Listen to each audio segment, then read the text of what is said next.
Welcome back to another story on Infidelity Tales Lab. Before we begin, tell us, where in the world are you watching from? Now, let's dive into today's story. Chapter 1. The Perfect Storm. Terrence had built his life like a fortress, methodical, calculated, impenetrable. At 35, he owned a chain of high-end security consulting firms that protected the wealthy elite of San Francisco. His reputation for discretion and ruthless efficiency had made him indispensable to people who valued their secrets above their lives. The irony wasn't lost on him that the man who protected others' secrets would soon discover the devastating ones hidden in his own home. Terrence's marriage to Danielle Golden had been a strategic alliance that blossomed into genuine love, or so he believed. She came from old money, the kind that whispered rather than shouted, and her father, Randall Golden, owned half the shipping lanes on the West Coast. Their daughter, Emma, now 8 years old, was the light of Terrence's world, a precocious child with her mother's beauty and his analytical mind. The family cruise had been Randall's idea, a celebration of Golden Shipping's 50th anniversary. The luxurious 200-foot yacht carried only family and close associates, floating through the pristine waters off the California coast. Terrence had noticed the subtle changes in Danielle's behavior over the past months. The distant looks, the carefully guarded phone, the sudden interest in yoga classes that seemed to run longer each week. But tonight, as he watched her from the upper deck, everything clicked into place with the precision of a sniper's scope. Danielle stood at the stern, silhouetted against the moonlight, embracing a man Terrence recognized immediately. Zachary Winters, Randall's head of operations, and the golden boy of Golden Shipping. The embrace wasn't familial. The kiss that followed wasn't friendly. And the words Terrence overheard through the night breeze cut deeper than any blade. "After this weekend, we'll be free," Zachary whispered. "Your father's plan will work perfectly." "Emma's such a burden anyway," Danielle replied, her voice carrying a coldness Terrence had never heard before. "She looks too much like him. It'll be easier this way." Terrence's blood turned to ice. Whatever plan they were discussing involved his daughter, and from the tone, it wasn't meant to end well for either of them. He retreated to his cabin, his mind racing through possibilities. In his line of work, he'd learned to think 10 steps ahead of his enemies. He'd just never imagined his enemies would be sleeping in his bed. That night, Terrence lay awake listening to Danielle's breathing beside him, every rise and fall a betrayal. He thought about Emma sleeping in the adjoining cabin, innocent and trusting, unaware that the people she loved most were plotting against her. The protective instinct that had made him successful in his business now focused on his daughter with laser intensity. By dawn, Terrence had made his decision. He would not wait for their plan to unfold. He would force their hand, make them reveal themselves, and then he would destroy them all. Chapter 2. Blood in the Water. The second day of the cruise dawned with deceptive calm. Terrence moved through the morning routines with practiced normalcy. Breakfast with Emma, casual conversation with the other guests, polite interactions with Randall and his crew. But beneath the surface, he was a predator circling his prey. Terrence's security background had taught him that the best intelligence came from letting people think they were unobserved. He'd spent the morning discreetly planting micro-recording devices throughout the yacht, gifts from his own company's surveillance division. Every conversation would now be captured, every whispered plan documented. The devices paid off faster than he'd anticipated. At lunch, while Emma played with her cousins, Terrence listened through his encrypted earpiece as Randall met with Zachary in the ship's office. What he heard shattered any remaining illusions about the Golden family's true nature. "The insurance alone will set us up for life," Randall's gravelly voice crackled through the feed. "Tragic accident. Father and daughter lost at sea. Danielle inherits everything as the grieving widow. Then we restructure the company with Zachary as the new CEO." "What about the investigation?" Zachary asked. "Terrence has too many enemies in his line of work. Could be any number of people who wanted him dead. The authorities will chase ghosts while we count money. And Emma, collateral damage. She's Terrence's daughter, not mine. Never liked how he tried to turn her against traditional family values anyway, filling her head with ideas about being independent. Terrence's hands clenched into fists. The casual way they discussed murdering his daughter, their own flesh and blood, revealed a level of evil he'd only encountered in his darkest professional cases. But it was Danielle's voice that truly broke something inside him. "I never wanted children anyway," she said, her tone as flat as if discussing the weather.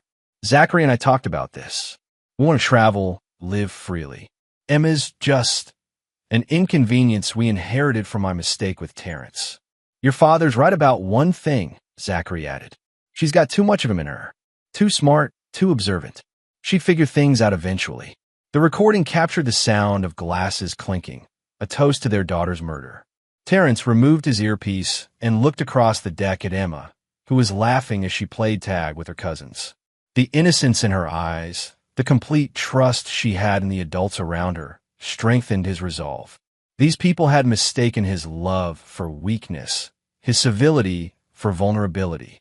They were about to learn the difference between a protective father and a predator unleashed. That afternoon, Terrence began implementing his own plan. He sent encrypted messages to his most trusted associates, men who understood that loyalty was rewarded and betrayal was punished without mercy. By evening, pieces would be in motion that would ensure his family's enemies faced consequences they couldn't imagine. But first, he needed them to make their move. He needed them to reveal themselves completely, to commit fully to their betrayal, so that when justice came, it would be absolute and undeniable. As the sun began to set on the second day, Terrence watched his wife prepare for what she thought would be his final evening alive. She had no idea she was actually preparing for her own downfall. Chapter 3: The Abyss Gazes Back. The third evening arrived with gathering storm clouds that seemed to mirror the darkness building in Terrence's heart. He had spent the day playing the role of the oblivious husband and father, while his hidden recordings captured every detail of the conspiracy against him and Emma. The most damning revelation had come during Danielle's afternoon conversation with her sister Caroline, who was also aboard the yacht with her husband Brooks. "Are you really going through with this?" Caroline had asked, her voice trembling. "It's the only way," Danielle replied coldly. "Terrence will never agree to a divorce, and his prenup protects all his assets. This way, I inherit everything, and Zachary gets control of Dad's company. It's perfect, but Emma's just a child. She's his child, not mine. I've pretended to love her for 8 years, Caroline. 8 years of playing mother to a girl who looks at me like she can see right through me. She's too much like him, calculating, always watching. She'd expose us eventually." What Terrence found most chilling wasn't just the planned murder, but the complete absence of maternal instinct. Danielle spoke about Emma, like she was discussing the disposal of unwanted furniture. The recording also revealed that this wasn't a sudden decision. They'd been planning this for over a year, carefully choosing the perfect moment when they'd all be isolated at sea, far from immediate help. As evening fell, Terrence's associates had confirmed receipt of his instructions. Miles away, other wheels were already turning. But tonight, on this yacht, surrounded by his enemies, Terrence would play his most dangerous game yet. The family gathered for what Randall announced would be a special evening celebration. The champagne flowed freely, and Emma delighted in being allowed to stay up late with the adults. Terrence watched his daughter with fierce protectiveness, memorizing every laugh, every gesture, knowing that after tonight, everything would change forever. Around 10 o'clock, as the yacht sailed through increasingly choppy waters, Randall stood and raised his glass. To family, he declared, his eyes meeting Terrence's with what looked like triumph. To bonds that can never be broken. The toast was their signal. Terrence could see it in their eyes. Danielle's forced smile, Zachary's nervous energy, Randall's predatory satisfaction. They thought they were looking at a dead man. "Actually," Terrence said, standing slowly, "I have something to say first." He pulled out a small device, a signal transmitter that would broadcast to his security team. But more importantly, it would also transmit the recordings he'd gathered to a secure server, ensuring evidence of their conspiracy would survive whatever happened next. "I know," he said simply. The words hung in the air like a sword. Danielle's face went pale. Zachary took a step backward, and Randall's expression shifted from triumph to calculation. "Know what?" Randall asked, but his hand was already moving toward the inside of his jacket. "I know about the insurance policies. I know about the planned accident. I know you've been planning to murder me and my daughter." Emma looked up from her game, confusion clouding her young face. "Daddy? What's happening?" Before anyone could respond, Randall's mask finally slipped completely. His face contorted with rage as he lunged forward, grabbing Emma roughly by the arm. "You think you're so smart?" he snarled. "You think your little security business makes you untouchable? A child from you doesn't belong in this family." With shocking brutality, he lifted the screaming 8-year-old and hurled her over the yacht's railing into the dark, churning waters below. The splash seemed to echo in slow motion as Terrence's world exploded into action. Without hesitation, he vaulted over the railing after his daughter, hitting the cold Pacific with the determination of a man who would either save his child or die trying. Behind him on the yacht, he could hear Danielle's voice, cold and final. "Dad is right. She's worthless." Those words, spoken about their own daughter as she struggled in the deadly waters, sealed every fate that would follow. In that moment, as Terrence fought the waves to reach Emma, something fundamental died inside him. Something that had once believed in mercy, in forgiveness, in second chances. They had no idea what he would do next, but they would learn, and the lesson would be written in blood and betrayal, reaching far beyond this yacht, touching lives they'd never considered, and awakening a darkness in Terrence that would remake their entire world. As he pulled Emma's shivering form against him in the black water, Terrence made a silent promise. They had shown him their true nature. Now he would show them his. Chapter 4. Resurrection and Reckoning. Terrence and Emma spent 14 hours in the Pacific, clinging to a life preserver that Terrence had managed to grab during his desperate dive. The yacht had disappeared into the night, leaving them to die as planned. But what the Golden family didn't know was that Terrence's security training included survival tactics that went far beyond their imagination. As dawn broke, a Coast Guard helicopter appeared on the horizon. Terrence's emergency beacon, a device he always carried, known only to his most trusted associate Marcel Glover, had been transmitting their location all night. The rescue was swift and professional, but more importantly, it was documented. "Thank God you're alive," the Coast Guard captain said as they were pulled aboard. "When we got the report that you'd both been lost overboard, we feared the worst." "Report?" Terrence asked, though he already knew the answer. "Your family filed it this morning. Said you'd both fallen overboard during the storm, and they couldn't find you in the dark." Emma, wrapped in emergency blankets and still shaking from trauma and hypothermia, looked up at her father with eyes that had aged years in a single night. "Daddy, why did Grandpa do that? Why did Mommy say I was worthless?" Terrence held his daughter close, feeling the fire of vengeance burning away any remaining doubt. "Because they're not our family anymore, sweetheart. But don't worry, Daddy's going to fix this."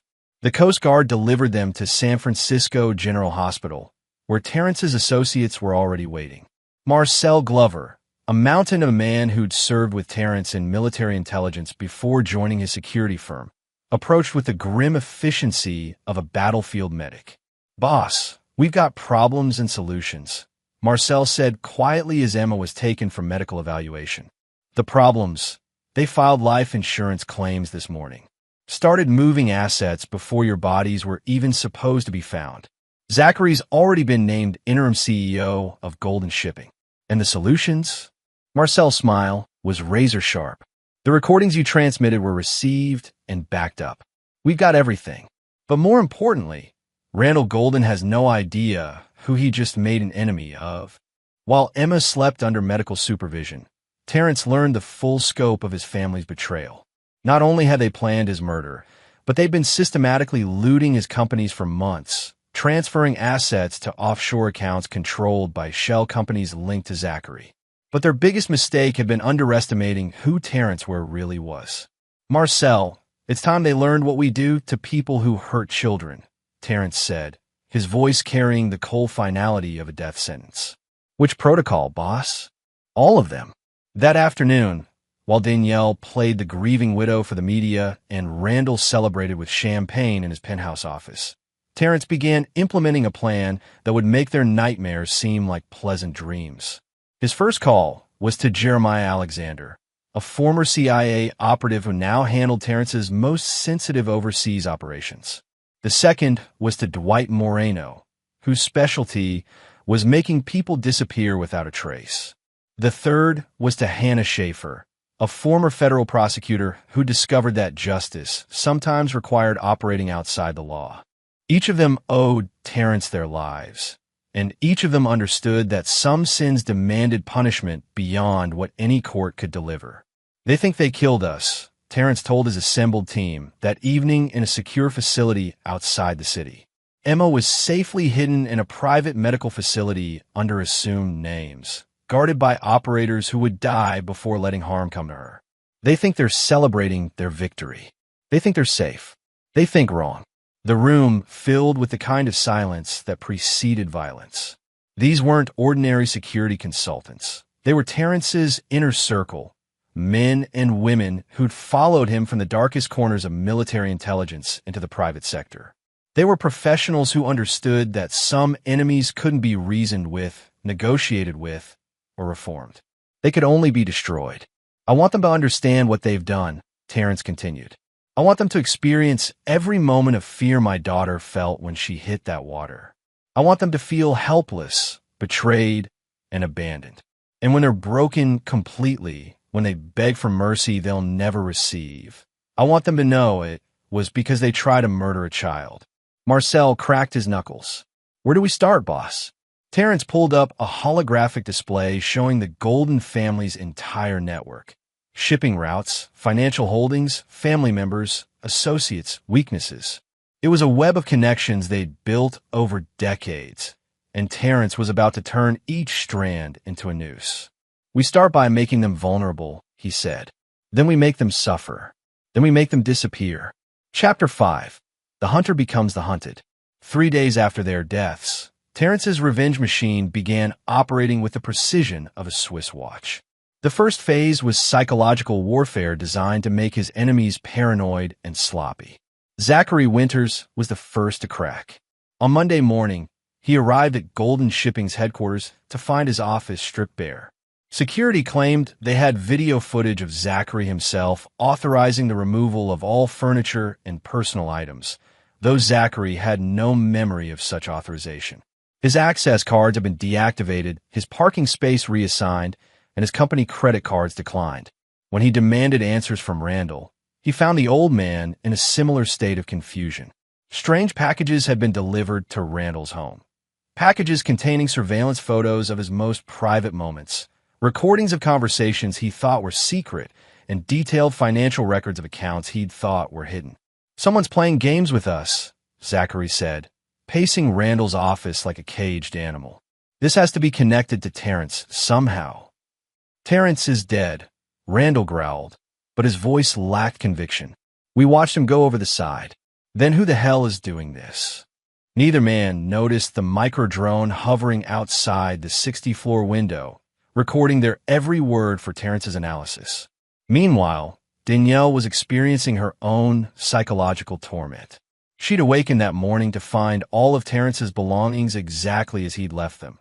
Clothes laid out for a day he'd never see, coffee mug still containing his last cup, his computer displaying family photos she thought she'd deleted. When she demanded to know who'd been in her house, the security company claimed she'd authorized the restoration herself. But the most unsettling development was Emma's room. Danielle had planned to pack away her daughter's belongings immediately, wanting to erase all traces of the child she'd helped murder. Instead, she found a room exactly as Emma had left it, down to homework assignments spread on the desk and a half-finished drawing of their family. The drawing showed Terrence and Emma holding hands on a beach, smiling in the sun. Danielle wasn't in the picture at all. That night, Danielle called Zachary in a panic. "Something's wrong. I keep hearing Emma's voice in the house. I swear I saw her reflection in the bathroom mirror, but when I turned around, nothing was there." "You're imagining things," Zachary replied, but his own voice was shaky. Guilt can make you see things that aren't there. I don't feel guilty, Danielle snapped. I feel like I'm being watched. She was right. From a van parked 3 blocks away, Jeremiah Alexander monitored every room in her house through cameras so small they were invisible to the naked eye. Every movement, every conversation, every moment of growing paranoia was being recorded and analyzed. She's breaking faster than expected, Jeremiah reported to Terrence. Another few days of this, and she'll be ready for phase 2. Terrence watched the surveillance feeds with cold satisfaction. Emma was healing in the secure facility, working with trauma specialists who were helping her process what had happened. She was stronger than her mother in every way that mattered, and she was alive. That was all that mattered to him now. What about Randall? Terrence asked. He's the toughest nut, but we're making progress. Hannah's people have been visiting his business partners, asking questions about Golden Shipping's insurance policies and recent changes in leadership. Half his board is already talking about calling an emergency meeting. And Zachary? Marcel's grin was predatory. Zachary's about to have a very bad day. Turns out his mother, Vicky Winters, has some interesting secrets. Secrets that could destroy more than just his career if they came to light. Terrence felt a moment of satisfaction. In his previous life, he believed in justice through legal channels, in building cases and following procedures. But his enemies had taught him that some crimes required more direct justice. They'd murdered his child, or tried to. They'd shown him that mercy was weakness, that forgiveness was foolishness. Now he would show them what real power looked like when it was wielded without restraint. Phase 2 begins tomorrow, Terrence announced. It's time to start taking things away from them. Everything they value, everything they think makes them safe. By the time we're done, they'll beg for the mercy they never showed Emma. And if they try to run? Marcel asked. Terrence's smile was arctic. Where can they go that we can't follow? We're not bound by jurisdictions or legal procedures anymore. We're not playing by their rules. What rules are we playing by? Simple, Terrence replied, watching Danielle pace her living room like a caged animal. They chose to become monsters. Now they get to learn what real monsters look like. Chapter 6. The Walls Close In. The second phase of Terrence's campaign began with surgical precision. While his enemies struggled with psychological pressure, he began systematically dismantling their lives piece by piece. Zachary discovered the extent of his vulnerability when he arrived home to find his mother, Vicky, sitting in his living room, tears streaming down her face, clutching a manila envelope. "What happened?" he asked, but the look in her eyes already told him everything he needed to know. "They know," she whispered. "About Nevada. About what happened 20 years ago." Zachary's blood turned to ice. The Nevada incident was supposed to be buried forever. A hit-and-run accident that had killed a family of 4 while Vicky was driving drunk. Zachary had been 17, and his mother had used the Golden family's influence to cover it up, framing a homeless man who died in police custody before he could defend himself. "How is that possible?" Zachary demanded, snatching the envelope. Inside were police photos from the original accident scene, evidence that had supposedly been destroyed decades ago, and detailed financial records showing how the cover-up had been orchestrated. "There's more," Vicky said, her voice breaking. "They have everything. Video footage from the gas station where I stopped after the accident, showing me washing blood off the car. Banking records of the payments we made to the police chief. Even audio recordings of phone calls we made that night. The envelope also contained a single photograph. Emma's school picture with a note written in a child's handwriting. Some secrets don't stay buried forever." Zachary felt the world tilting around him. Whoever was doing this wasn't just targeting him. They were targeting everyone he cared about, forcing him to choose between protecting himself and protecting his mother. Meanwhile, Randall Golden was discovering that his empire was built on far shakier ground than he'd imagined.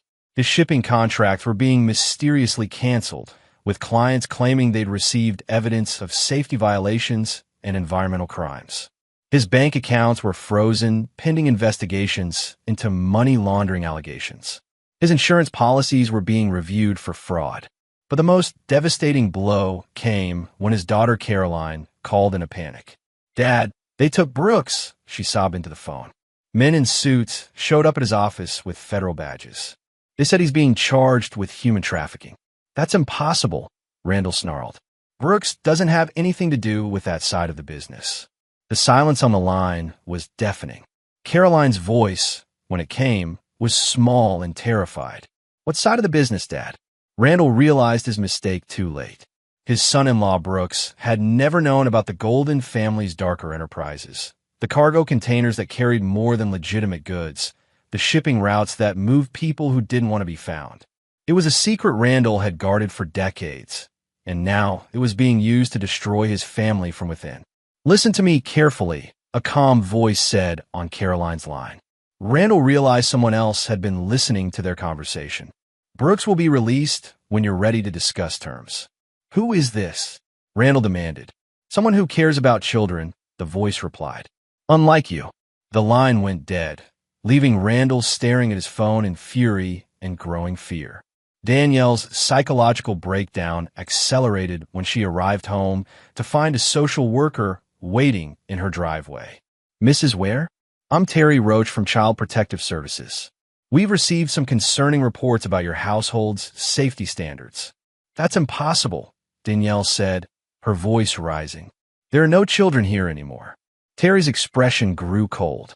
No children? According to our records, you have an 8-year-old daughter named Emma. We have reports that she hasn't been seen for several days, and her school is asking questions. Danielle's mind raced. In her eagerness to erase Emma from her life, she'd forgotten that the outside world still expected a living child to exist. Teachers, neighbors, family friends, they would all eventually ask questions about Emma's absence. She's with relatives, Danielle stammered. Which relatives? We'll need to verify her safety immediately. As Terry pulled out an official form, Danielle realized she was trapped. She couldn't produce a living child who was supposedly dead, but she couldn't explain Emma's absence without admitting to murder. I need to make some phone calls, she said weakly. Of course. We'll wait. But there was nowhere to call, no one who could help her explain away a murdered child. For the first time since this nightmare began, Danielle understood that she might have made a mistake she couldn't escape. That evening, the three conspirators met in Randall's office, their earlier confidence replaced by growing desperation. This is Terrence, Zachary said, his hands shaking as he poured himself a drink. Somehow, he survived, and now he's coming for us. Terrence is dead, Randall insisted. We saw him go into the water. Then explain this, Danielle snapped, throwing down photos that had been left on her doorstep. The images showed all three of them on the yacht, captured from angles that revealed their conspiracy in perfect detail. Explain how a dead man took these pictures. Randall studied the photos, his face growing pale. These weren't taken from a yacht. Someone was watching us from another vessel. Or from the water, Zachary said quietly. What if Terrence didn't go in to save Emma? What if he knew what we were planning and was already prepared? The possibility hung in the air like a death sentence. If Terrence had anticipated their betrayal, if he'd been planning his own countermove while they thought they were in control, then they weren't dealing with a grieving father seeking justice. They were dealing with a predator who had been hunting them from the beginning. What do we do? Danielle asked, and for the first time since the yacht, her voice carried genuine fear. Before anyone could answer, all of their phones chimed simultaneously with incoming messages. Each message contained the same image, Emma's drawing of her and her father on the beach, with new text added in red ink. She's alive. You failed. Now you pay. Chapter 7. The Devil's Due. The revelation that Emma was alive sent shockwaves through the conspiracy that shattered their remaining composure. What had been a carefully planned murder was now exposed as an attempted child killing, and the legal ramifications alone could destroy them. But Terrence wasn't interested in legal justice anymore. Zachary cracked first. The pressure of knowing his mother could be destroyed by the Nevada evidence, combined with the growing certainty that Terrence was orchestrating an elaborate revenge scheme, drove him to desperation. He made the fatal mistake of trying to run. Marcel's team intercepted him at San Francisco International Airport, where Zachary had purchased a one-way ticket to a non-extradition country using a fake passport. The confrontation was swift and professional. "Zachary Winters," Marcel said, approaching him at the gate with the casual confidence of a predator cornering wounded prey. "Mr. Ware would like a word." "I don't know any Mr. Ware," Zachary replied, but his voice cracked with terror. "Funny thing about that," Marcel continued, producing a tablet that showed surveillance footage of Zachary throwing Emma overboard. "The Coast Guard has been very interested in this video. Amazing what technology can capture these days." Zachary's legs gave out, and he collapsed into a chair. What does he want? Truth, justice, and payment for what you did to his daughter. When Zachary was brought to Terrence's secure facility, he found himself face-to-face with a man he barely recognized. The Terrence he'd known had been civilized, controlled, almost diplomatic in his business dealings. This Terrence was something else entirely, a creature carved from ice and fury, with eyes that held no warmth, no mercy, no humanity. "You threw my 8-year-old daughter into the ocean," Terrence said without preamble. "You helped plan our murders. You conspired to steal everything I'd built. But worst of all, you made Emma afraid." "I'm sorry," Zachary babbled. "It was Randall's idea. Danielle was the one who—" "I don't want apologies," Terrence interrupted. "I want you to understand what comes next." He gestured to a wall of monitors showing surveillance feeds from various locations. Zachary recognized his mother's house, Randall's office, Danielle's home, and dozens of other places connected to their conspiracy. "Your mother's case is already being reopened. The evidence of her hit and run will be released to the media tomorrow morning. Her nursing license will be revoked, her assets frozen, and she'll spend the rest of her life in prison." "Please," Zachary begged. "She's an old woman. She's suffered enough. Did you think Emma was too young to suffer when you threw her into the Pacific?" Terrence asked. "But I'm not unreasonable. I'll give you a choice." A door opened, and Emma walked in, healthy and whole, but changed by her ordeal. She looked at Zachary with the kind of clear-eyed assessment that belonged on an adult's face, not a child's. "Hello, Mr. Winters," she said calmly. "You tried to kill me." Zachary couldn't meet her gaze. "Emma, I'm so sorry. I never wanted—" "Yes, you did," Emma interrupted. "I heard you planning it. You said I was too smart, too observant. You were right about that." Terrence placed a protective hand on his daughter's shoulder. "Emma deserves to see justice for what you did to her. So here's your choice, Zachary. You can confess everything. The murder attempt, the financial fraud, Randall's human trafficking operation, and your mother will be allowed to serve her sentence in minimum security. Or you can stay silent, and she'll face maximum charges for the Nevada killings plus conspiracy to commit murder." "What about me?" Zachary asked. "You?" Terrence smiled, and it was the most terrifying expression Zachary had ever seen. "You don't get choices anymore. You lost that right when you touched my daughter." The confession session lasted 6 hours. Zachary revealed everything. The months of planning, the financial schemes, the insurance fraud, and most damaging of all, the details of Randall Golden's criminal enterprise that stretched far beyond simple shipping. By the time he was finished, Terrence had enough evidence to destroy not just the immediate conspirators, but their entire network of corruption. Meanwhile, Danielle was discovering that her world was collapsing from within. The social worker's investigation had triggered a cascade of legal problems. The life insurance companies were launching fraud investigations. Her father's associates were distancing themselves from the Golden family. And most terrifyingly, people were asking questions about Emma that she couldn't answer.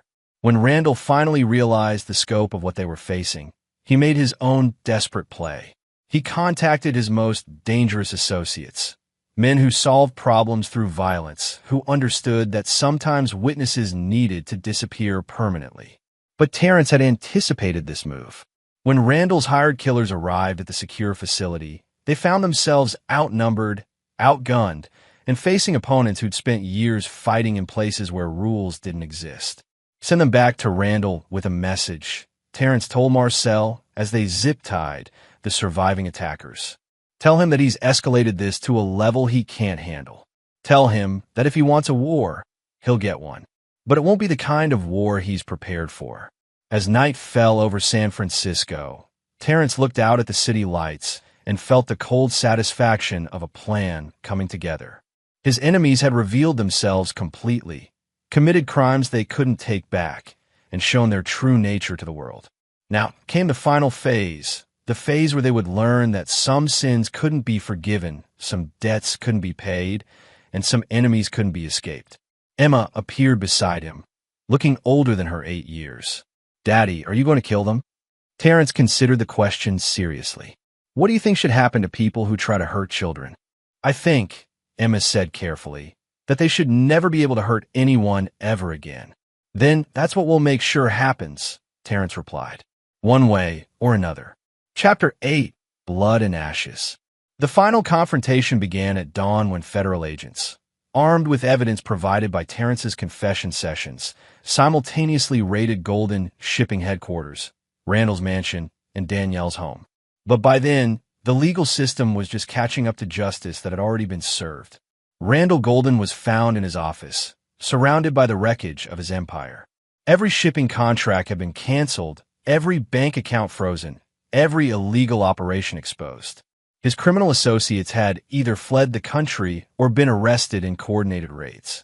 His own security team had abandoned him, leaving him alone in a building that would soon be seized by federal marshals.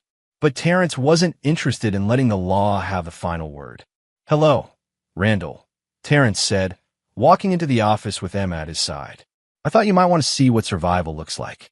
Randall's face went through a range of emotions: shock, disbelief, rage, and finally fear as he understood that his carefully planned murder had failed completely.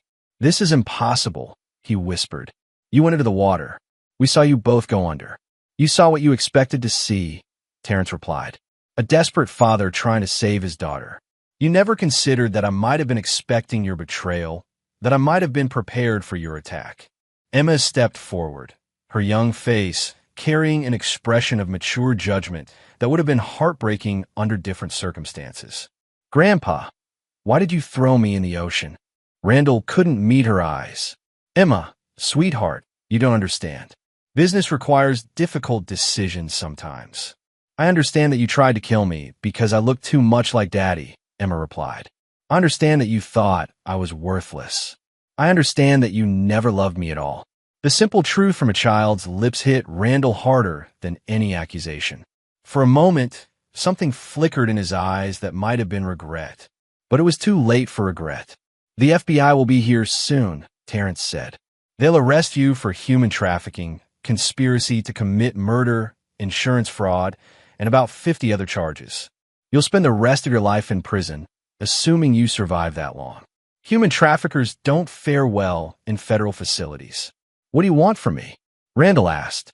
"I want you to know that this is Emma's justice," Terrence replied. "Every charge, every consequence, every moment of suffering you'll experience, it's because you tried to murder a child, your own granddaughter. And I want you to live with that knowledge for however long you have left." Meanwhile, Danielle's confrontation with reality was reaching its climax. Unable to produce a living daughter for the social workers, faced with insurance investigators who discovered the conspiracy, and abandoned by her criminal associates, she'd been reduced to a trembling wreck of her former self. When Terrence and Emma arrived at what had once been their family home, they found Danielle sitting in Emma's room, staring at the pictures and toys of the daughter she'd helped try to murder. "She was beautiful," Danielle said without turning around. "I used to look at her sometimes and wonder how I could feel so empty when I looked at my own child." "Because you're broken inside," Emma said simply. "Good mothers don't help people hurt their children." Danielle finally turned, and the sight of Emma, alive, healthy, and clearly loved, broke something fundamental in her already fragmented psyche. "This isn't real," she whispered. "You're dead. We watched you die. You watched me almost die," Emma corrected. "But Daddy saved me, because that's what real fathers do." Terrence watched his wife and daughter face each other across an unbridgeable chasm of betrayal and blood. There would be no reconciliation, no forgiveness, no healing. Some wounds were too deep, some betrayals too complete. "The FBI is outside," Terrence said. "They have enough evidence to convict you of attempted murder, conspiracy, fraud, and child endangerment. You'll never see the outside of a prison cell. But first, I want you to understand something, he continued. Every choice you made, every lie you told, every plan you hatched, every moment you spent plotting Emma's death led you to this moment. You destroyed your own life because you couldn't love your own child. I did love her, Danielle protested weakly. No, Emma said with the clarity that only children possess. You love the idea of having a family, but you never loved me, and now you never will. As federal agents entered the house to arrest Danielle, Terrence felt a sense of completion that had nothing to do with revenge and everything to do with justice. His enemies hadn't just been defeated. They'd been exposed for what they truly were, and their punishment would match their crimes.